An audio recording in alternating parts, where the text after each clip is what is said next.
네, 안녕하십니까. 화요일 명인들의 복귀 김동윤입니다.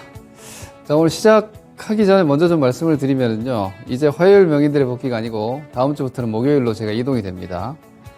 제가 다음 주부터 월요일 아침 방송을 하게 돼서 월요일 아침 8시경부터 진행되는 코너에 출연을 해서 월화 이렇게 나가면 주 후반이 좀 허전하실 수 있어서 궁금하실 것 같아서 월요일 아침 방송 그리고 명인 복귀가 목요일로 요일 이동이 되는 점 먼저 안내를 좀 드립니다. 다음 주부터는 좀 주 2회 정도 제 뷰를 말씀드릴 수 있을 것 같습니다. 자, 우리 시장이 여러분들 지난 일주일 동안 가슴 정말 후덜덜 하셨을 것 같습니다. 오늘 아침까지도. 오늘 결과적으로 보면은 미국 시장이 급락이라고 하기에도 좀 과하죠. 폭락세가 나왔는데도 불구하고 우리 시장이 상당히 평화롭게 마무리했습니다. 마감이 됐습니다. 그리고 이제 지난주 FMC도 있었고 해서 이제 그런 부분들 현재 시황이 어떻게 흘러가고 있고 앞으로는 어떤 정도의 그 시각으로 여러분들이 접근을 하셔야 될지에 대한 전적인 저의 의견입니다. 전적인 저의 의견인데 저의 의견이 꽤 잘 맞는 편이니 한번 참고해 보시기 바랍니다. 자, 일단 국내 시장 오늘 저점 대비해서는 반등폭이 상당하죠. 오늘 우리 시장 그림을 한번 봅시다. 자, 이 그림 보기 전에 미국 시장 먼저 보셔야죠. 제가 전에도 그렇게 말씀드렸죠. 이게 지금 유동성 긴축이고 이게 빠른 긴축인데 너무 높다. 코스닥도 제가 그 당시에 이제 코스닥 아니 이 분위기인데 코스닥 930은 좀 너무 높지 않습니까? 저는 그렇게 생각합니다. 이렇게 말씀을 드렸죠. 오늘 아침에 코스닥 800 초반대까지 갔다 왔는데 나스닥을 제가 한 11,000 정도까지 열고 있었거든요.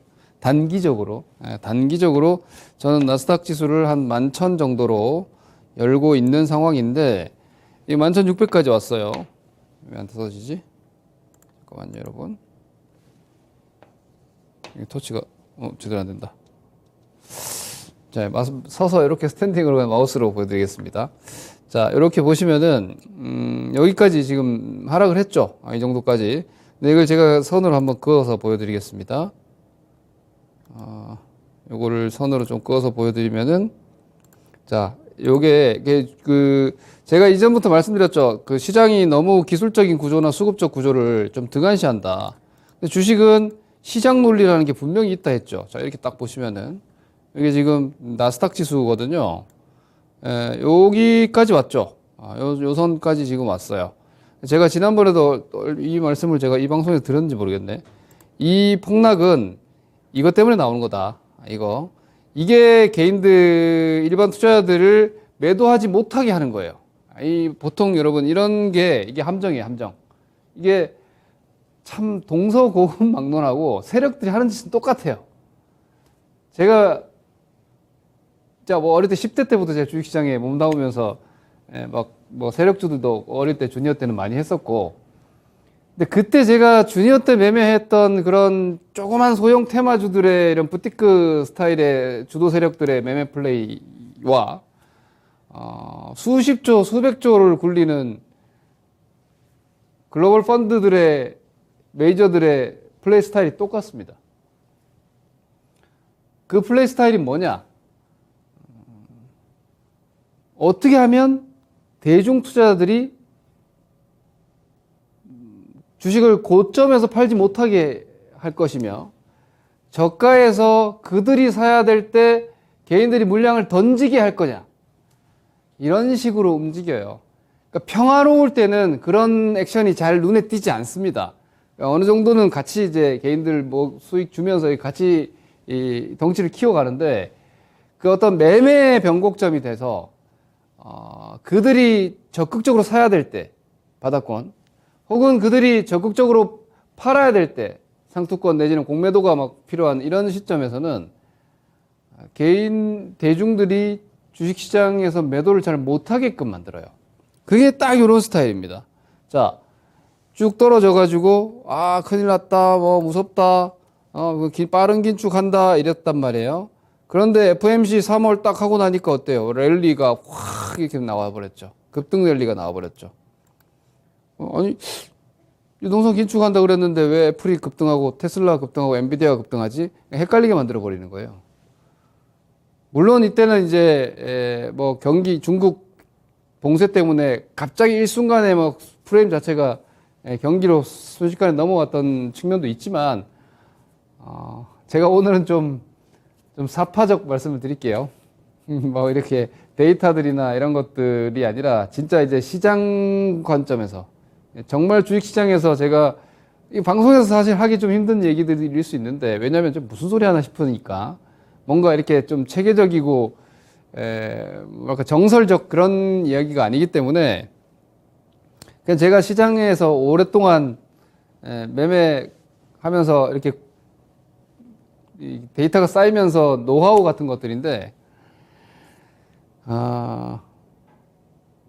말씀드린 대로 이 자리에서 중국의 봉쇄가 나오면서 갑자기 랠리가 나왔잖아요. 이런 게 그때 뭐가 딱딱 나와줘요.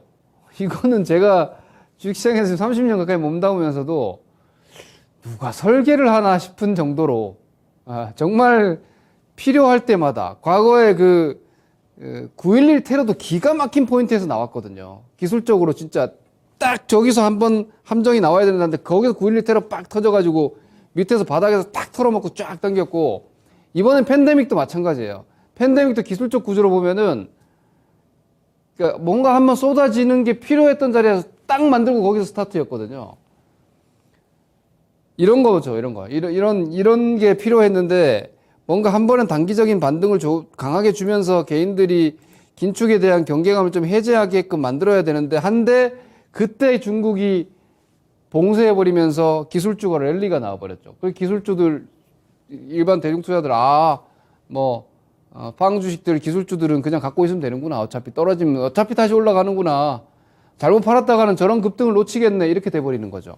그리고 나서 그들이 막 연락에 팔아가지고, 폭락을 만들어버리는 이런 구조예요. 주식시장 원래 그렇게 움직여요. 그리하여 여기까지 내려왔어요. 자, 1차까지 온 거예요. 1차까지 온 거고, 저는 개인적으로 내일 모레죠. CPI. 뭐 안 좋게 나와도 되고, 좋게 나와도 되고, 이렇게 생각을 합니다. 8.5, 지난달 8.5%였고, 이번 달 예상이 8.1, 8.2 나오던데, 높게 나오면 어떻고, 낮게 나오면 어때요? 높게 나오면은 그날 저점 나올 거고, 낮게 나오면 그날부터 반등 나올 건데, 어차피 단기적으로는 변곡점이에요. 단기적으로는 오히려 반등 변곡점인데, 근데 중요한 건, 현재 미국 시장의 이 구조 있죠, 구조. 오늘 우리 시장 얘기하기 전에 이것부터 얘기하고 갑시다. 그러니까, 지금 제일 시장에서 걱정을 하는 게 뭡니까? 빠른 긴축이죠. 이제 6월 회의는 파월이 얘기를 해서 0.5% 금리 인상 확률로 거의 90% 이상 돼 있어요. 6월 회의는.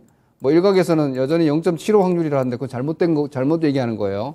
금리 선물 시장에서의 확률은 6월 달 회의는 90% 이상이 지금 0.5% 인상, 1.25에서 1.5가 된 거죠. 지금 0.75에서 1이 돼 있으니까 0.75에서 1%가 현재 50bp 올린 거고 다음 달 전망이 이제 1.25에서 1.5니까 50bp가 맞아요. 그게 지금 97% 확률이에요.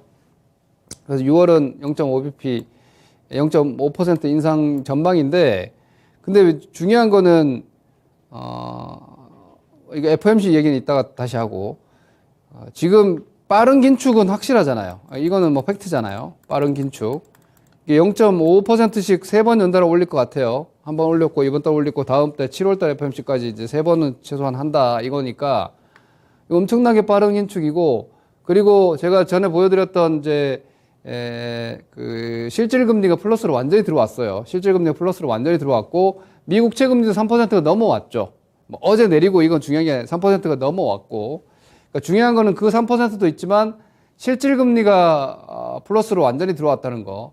이거는 이제 위험자산 선호 현상이 약화될 수밖에 없습니다. 왜냐하면 안전한 채권으로 들어갔을 때에도 충분히 이제 수익이 나온다는 얘기고요. 실질금리가 마이너스였을 때는 말 그대로 진짜 뭐 예금을 한다거나 현금을 가지고 있으면 바보가 되는 거예요. 내가 갖고 있는 돈이 점점 빠지는 거지, 가치가. 그런데 이게 이제 플러스 구간에 들어갔기 때문에 위험 자산을 굳이 살 필요 없이 안전 자산으로도 이제 수익이 나는 구조가 된단 말이에요. 그러니까 이 흐름 안에서는 사실 고위험 자산군이 취약할 수밖에 없어요. 그래서 저는 뭐 이렇게 보는 거예요. 미국 주식들도요. 저는 뭐 테슬라만 리딩한다고 늘 말씀드리는데 다른 해외 주식은 별 관심이 없습니다. 애플 정도 관심이 있는데 하여튼 매매는 저는 테슬라만 하는데 그냥 놔두면 올라간다 그거는 무책임한 얘기예요. 무슨 그냥 놔두면 올라가는 자산이 어디 있습니까? 이게 어떻게 보면 편향적 시각이죠. S&P 지수가 과거에 수십 년간 계단식으로 계속 올라갔기 때문에 앞으로도 계속 올라갈 것이다. 여기서 반토막 나고 3분의 1 토막 나고 나서 10년 뒤에 다시 올라가면 그게 무슨 가치가 있습니까? 그때 저는 대응이 필요하다고 생각을 하는데 이번 조정이 과연 이 정도 적당하게 받고 쉽게 올라갈 수 있느냐에 대한 생각은 반드시 필요하다는 거죠. 그래서 저는 이 빠른 금리 인상과 더군다나 QT가 중요해요. QT가. 물론 QT는 이번 FOMC에서 5월이 아니라 6월 시작으로 밀어놨고 950억 달러도 일단 3개월은 450억 달러 하고 그 이후에 950억 달러를 했기 때문에 하반기 그 가을께 가가지고 QT에 대한 스트레스가 있을 거예요. 한 달에 950억 달러씩 자산이 만기 연장되지 않는다라는 것은 상당한 유동성 부담을 가지니까. 그럼 올해 장은 다시 올라갈 수는 없어요, 여러분. 없어요는 너무 단정적인 표현이네요. 주식시장에서. 그러니까 확률적으로 올해 주식시장이 다시 상승장으로 전개가 되기에는 저는 확률적으로 대단히 낮다고 봅니다. 여전히 사실상 현재 시황적인 포지션은 조정장이라는 건 여전히 인지하셔야 되고요. 뭐 이게 단기적으로 박스 하단이 오늘 나왔고 이번 CPI가 나오는 시점에서 미국도 단기 반등이 나올 수 있는데 그게 일단 데드캣 바운스라는 거지 떨어지면서 나오는 기술 반등의 가능성이 높다는 겁니다. 이런 점을 일단 먼저 좀 말씀드려야 되겠다 싶어서 이거부터 좀 언급드렸고요. 우리 시장이 오늘 장중에 자 일본이랑 대만도 한번 볼게요. 자, 일본 니케이가 지금 여기 있어요. 저점이 지난 여기가 3월 저점인데 3월 저점도 안 와 있죠. 일본이 지금 사실 일본은 그렇게 강할 상황이 아니에요. 일본이 지금 아시다시피 지금 엔화가 초약세에 있고 예전처럼 뭐 일본이 막 수출 지향적인 경제 구조도 아니고 수출 경쟁력 엔화가 수출 경쟁력 좋아져 가지고 막 생산성이 좋아지고 이런 구조가 지금 아니에요. 오히려 지금 일본이 여러모로 지금 경제적으로 약간의 부담스러운 상황임에도 불구하고 일본 시장이 지금 버티고 있죠. 요거 사실 조금 저는 납득은 좀 안 되는데 시장이 미스터 마켓을 지키겠다는데 뭐 어떻게 합니까? 오늘 일본 시장도 낙폭을 크게 키우지 않았고요. 그리고 우리나라랑 대만이 1분기 실적이 좀 괜찮아서 연간 EPS 추정치가 어지간한 국가들이 다 조금씩 낮아지고 있는데 한국이랑 대만이 좀 올라갔어요. 1분기 실적이 괜찮아서. 대만도 지금 나름 선방을 하고 있죠. 대만도 오늘 뭐 보합선 정도까지 장 초반에 마이너스 2%에서 반등했고 그리고 이것만이 아니라 오늘 지금 비트코인도 크립토도 아시다시피 유동성에 민감할 수밖에 없어요. 그러니까 비트코인이 지금 29,000불 정도가 2년짜리 중장기 박스 하단이에요. 이거 깨지면은 저 2만대 초반까지 갈 수 있어요. 근데 거기가 지금 막 공방 중인데 나스닥도 지금 딱 그런 자리란 말이에요. 거기서 크립토가 즉 비트코인이 장중에 반등을 주고 아시아 시장이 중국을 포함해서 다 같이 반등 줬고 그와 함께 미국 선물이 오후장에 1.5%까지 올라갔어요. 그러면서 우리가 낙폭을 줄였고 어제 미국 시장의 평균 3%대 하락을 이겨낸 거죠. 자, 그러면 박자로만 따지면 오늘 미국 시장이 한 2% 반등은 내일 아침에 우리 시장 크게 반영 안 된다는 거죠. 그렇죠? 그리고 이제 내일 밤 CPI에 대한 경계감이 있겠죠. 그럼 내일은 오늘 우리 시장이 여기서 이렇게 지킨 건지, 그러니까 박스권이 사실상 보면은 여기 2591포인트가 지난번 저점인데 지금 종가가 2596이잖아요. 자, 장중에 박스권이 깨졌는데 그 박스권이 지금 아래 꼬리 양봉이에요. 이러면 이건 아직 깨진 건지 확실치 않아요. 그리고 뭐 와이프 파동 이런 거 들어가면 좀 복잡한데, 그래서 제가 단순하게 1차원적으로 말씀드릴게요. 그 차트 책에 보면 3천이라는 건 나오지만 4천이라는 얘기는 없잖아요. 그래서 한 번, 두 번, 세 번 지켰던 자리가 네 번째는 잘 못 지켜져요, 대체로. 두 가지 케이스가 있어요. 네 번째부터 아래쪽으로 한번 레벨 다운을 시켜버리든지 아니면 잠깐 깼다가 되돌림을 주는 거예요. 그럴 경우에는 아마 패턴이 이렇게 나갈 거예요. 그럼 다시 박스가 되는 거죠. 한 2750 정도. 여기처럼. 여기 하나, 둘, 세 개에 네 개 탁 깼다가 쫙 돌려버렸죠. 여기처럼. 이런 식입니다. 그럼 깼다가 여기까지 올리면 아마 2700 한 7, 80, 2700 중반 정도까지 오히려 의외로 빠른 반등이 나갈 수도 있습니다. 근데 그거를 확인하는 게 내일 모레예요. 그러니까 내일 모레 움직임이 저렇게 되는지 아니면 근데 지금 나올 건 다 나와가지고 이제 뭐 새로운 이제 블랙스완이 있느냐 없느냐일 것 같은데 제가 지금 막 우리 대본 보내드린 걸 막 뒤죽박죽으로 얘기해가지고 우리 제작진분들이 밑에 자막 넣기 좀 힘드실 것 같은데 뭔가 새로운 악재 지금 알고 있는 뭐 긴축 우려 빠른 긴축 우려 뭐 경기 우려 요런 거 말고 참 지금은 긴축 우려뿐만이 아니라 경기까지 들어왔으니까 지금은 스태그플레이션 공포인 거죠. 그러니까 어제 채권 금리가 올라갔는데도 주식시장이 폭락한 거예요. 유가가 급락했는데도 주식시장이 폭락한 거예요. 어제 시장의 반응은 그 스태그플레이션 공포입니다. 근데 이런 거 말고 요거는 이제 좀 구조적이고 그리고 스태그플레이션은 내일 당장 막 자 오늘부터 시작해서 스태그플레이션 가는 게 아니라서 그런 우려감이면은 그냥 계속 떨어지는 게 아니라 반등하고 이렇게 계단식이에요. 근데 그게 아니라 정말로 뭔가 폭락 같은 게 나오려면 블랙스완 성격의 악재가 나와야 돼요. 근데 그건 지금 없어 보이거든요. 지금 일단 눈에 안 보이거든요. 제가 지난 주말에 질 바이든 그 미국의 영부인이 우크라이나에 들어간 걸 보면서 뭐야 저거 이거야? 약간 막 혼자 막 별의별 생각을 다 해봤는데 하여튼 그런 건 없어요. 뭐 러시아 전승 기념일도 다행히 잘 지나가서 이번 주에 블랙스완이 없다면은 박스의 가능성이 일단은 좀 더 높을 것 같은데 라는 생각이 일단 조금 더 확률은 높아요. 그렇지만 이건 상승장은 아니에요, 여러분. 여기 저점 한번 지켰다고 해서 시장이 다시 막 3200 가고 이거 아니라는 거예요.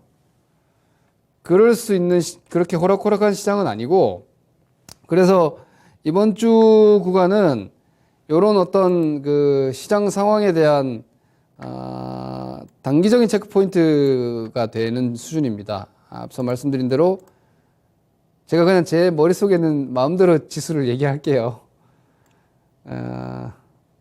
여기면은 그 요즘 그런 얘기 많이 하죠. 그 코스피 한 1.1배수 때 내지는 뭐 1.005배 PB 밸류 뭐 혹은 10배 내지는 11배 밸류가 뭐 2600 내외이기 때문에 여기가 이제 밸류에이션 지지선이다 이렇게 얘기를 하는 적정 밸류라고 얘기를 많이 해요. 근데 적정 밸류가 저항선일 수도 있습니다, 여러분. 멀티플 낮아지고 이익이 만약에 하반기 이후에 부러지면은 여기가 저항이 될 거예요.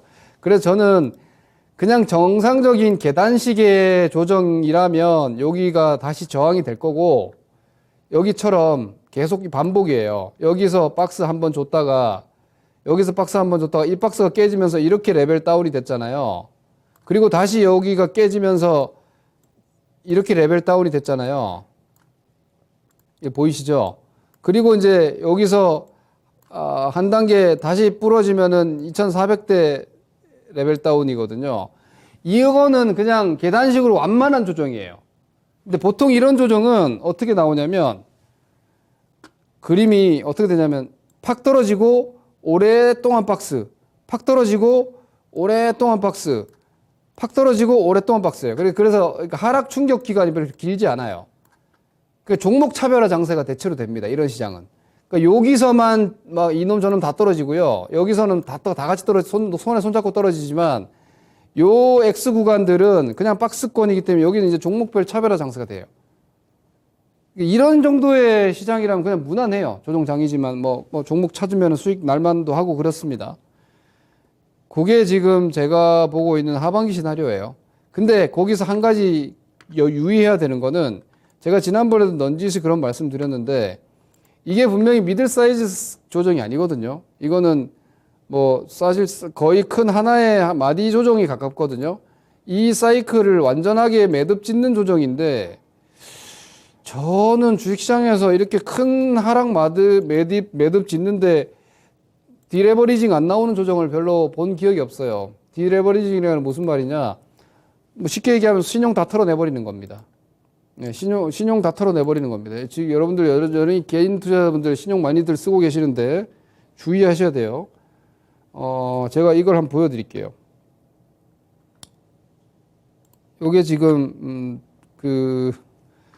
파란색 선이 신용잔고고요. 총 코스피 코스닥 총 합산 신용잔고고 빨간색 선이 지수입니다.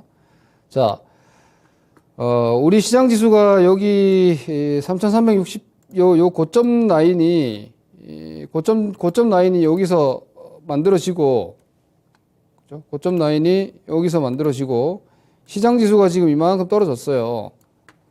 20% 가까이 떨어졌죠. 근데 신용잔고가 생각보다 별로 많이 안 빠졌어요. 그래서 지금 코스닥이 신용잔고가 2.7% 정도 될 거예요. 아마 시가총액 대비해서. 근데 이게 코로나 팬데믹 이전에는 코스닥이 한 2% 초반이었거든요. 2% 내외였거든요.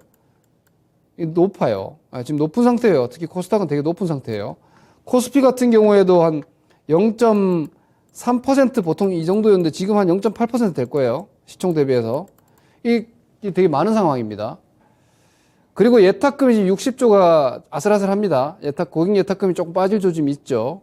공모 시장도 좀 얼어붙고 있고 해서.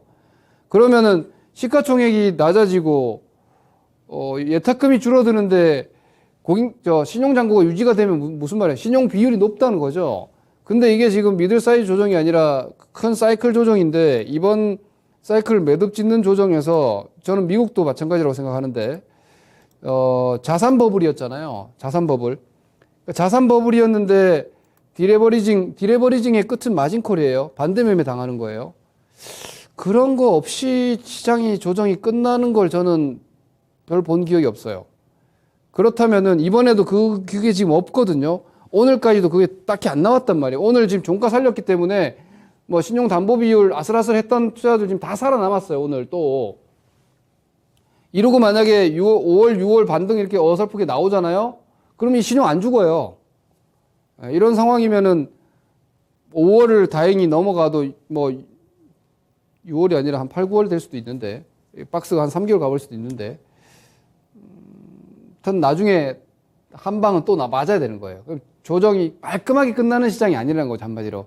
그러니까 아주 낙관적으로 가기에는 아직 부족하다는 거예요. 설령 이번 주가 5월에 저점일지언정. 그런 점들을 저는 경각심을 계속 좀 가지고 있어야 된다.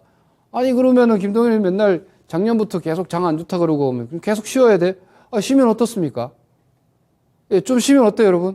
주식 풀로 채워가지고 지금 손실 있고 막 힘든 분들보다 현금 가지고 뭐 살까? 오늘 못 샀네. 내일 한번 사볼까? 훨씬 더 행복한 고민 아닙니까?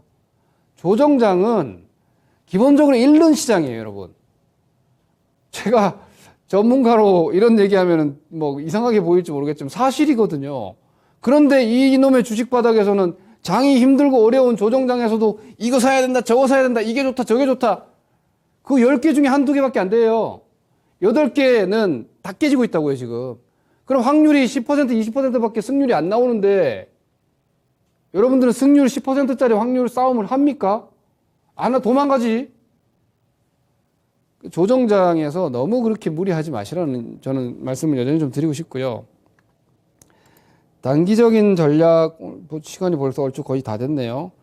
일단 뭐 중요한 얘기는 오늘 다 한 것 같고, 단기적으로는 새로운 뭔가 뭐 어디서 파산 나가지고 막 이런 거나 혹은 우크라이나 전황 자체가 갑자기 막 확전돼가지고 유럽하고 막 미국 참전 이런 분위기 되거나 이런 정말 생각지도 못했던 블랙스완성 악재가 오늘 내일 중으로 나오지 않는 한 수요일 CPI가 좋든 나쁘든 크게 상관없어요. 그 시점이 단기로는 반등 시점이 될 것 같고 우리나라 오늘 봐서는 오늘 저점 라인을 크게 훼손하지 않는 수준에서 약간 또 늘어지는 박스가 되지 않을까 예상되는데, 뭐 일주일 보고 판단 다시 해야죠. 일단 그렇게 되면은 한 2700 중반 정도까지는 한번 이렇게 쭉 당겨줄 수는 있다. 그 정도의 공간 정도로 생각을 하세요. 그 이상 보시는 거 아직 아니에요. 그런 정도 보시면 될 것 같고요. 그리고 말씀드린 박스 구조면은 결국은 실적 좋은 거기에 올라갑니다. 제가 지난번 말씀드렸죠. 장이 폭락 나오면 낙폭과대 해야 되는데 이번에 지금 폭락이 우리 시장은 없는 거예요. 그러면은 결국은 실적 좋은 애들, 카메라, 기판, 비메모리, 그리고 새 정부 관련 방산 원전, 인플레 관련 뭐 LNG 곡물, 자동차 좋다 했습니다. 내수 서비스 이런 쪽이 틈새 차별화 시세를 형성할 거예요. 그럼 종목 타겟을 시황에 따라서 좀 다르게 잡아주셔야 됩니다. 이런 정도 감안하시고요. 제가 오늘 오랜만에 방송 이후에 유튜브 공개 방송을 합니다. 5시 40분부터 진행을 하니까요. 오늘 지금 말씀 못 드린 내용들 조금 더 구체적으로 정리해서 좀 잠시 뒤에 토마토 유튜브 라이브 접속을 해서 제가 한 1시간 정도 더 말씀을 드릴 거니까 이 점 참고를 해보시면 되겠습니다. 자, 오늘 여기까지 하겠습니다. 다음 주는 목요일 뵙겠습니다. 감사합니다. 김동일입니다.